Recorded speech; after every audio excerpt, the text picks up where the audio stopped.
Hello bachcho, let's see this question. The question says that sperms undergo maturation in the upper and middle regions of epididymis and get stored in the hind region. What kind of changes of sperm occur in different regions of epididymis? तो यहाँ पे पूछा है कि different regions of epididymis में हमें क्या क्या चेंजेस देखने के लिए मिलते हैं in the structure and activity of sperm. Okay, तो इस क्वेश्चन में की कंसेप्ट इज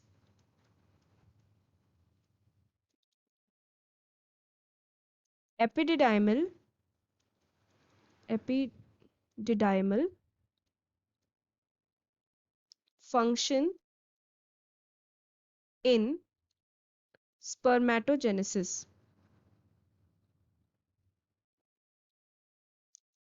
ओके, तो फर्स्ट हम बात करेंगे upper and middle region of epididymis की। इन दोनों रीजन्स में क्या क्या फंक्शंस कैरी आउट होते हैं हम पहले वो देखेंगे।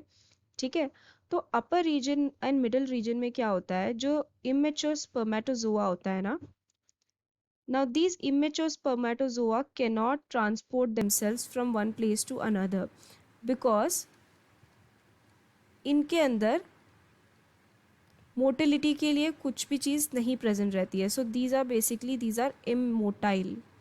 तो इनको सबसे पहले मोटाइल बनाने का काम होता है in the upper and middle region of the epididymis, so sperms become motile here.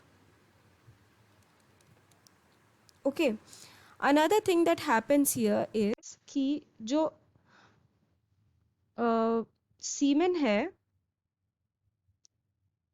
उसका कंसंट्रेशन होता है, तो यहाँ पे semen is also concentrated here.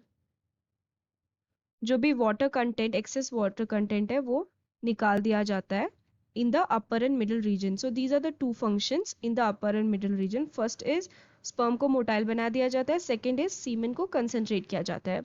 अब अगर हम हाइंड रीजन ऑफ एपिडिडाइमिस की बात करें तो उसमें क्या होता है, हाइंड रीजन के अंदर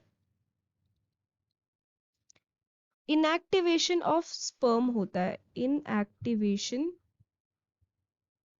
of sperm which is known as the decapacitation process। यहाँ पे क्या किया जाता है कि जो प्लाज्मा मेम्ब्रेन है ना स्पर्म का, उसको हम कर देते हैं ब्लॉक। ठीक है, प्लाज्मा मेम्ब्रेन को हम कर देते हैं ब्लॉक एंड उसको एज अ रिजल्ट इनएक्टिवेट कर देते हैं। अब हमने ऐसा क्यों किया, ये ऐसा इसलिए किया ताकि स्पर्म के अंदर की जितनी भी एनर्जी वगैरह है वो लूज ना हो एंड उसका जो फंक्शन है वो लूज ना हो। सो बेसिकली यहाँ पे हमने स्पर्म को इनएक्टिवेट कर दिया। अब स्पर्म काम कैसे करेगा, now when sperm reaches the female reproductive tract, तो वहां पे जो कुछ एंजाइम्स रहते हैं वो क्या करते हैं, इन स्पर्म्स को वापस से एक्टिवेट कर देते हैं, which is known as the capacitation process. Okay, लेकिन जो मेल्स के अंदर before the release of sperm, इन स्पर्म्स को इनएक्टिवेट करना पड़ता है, यानी कि डीकैपेसिटेट करना पड़ता है।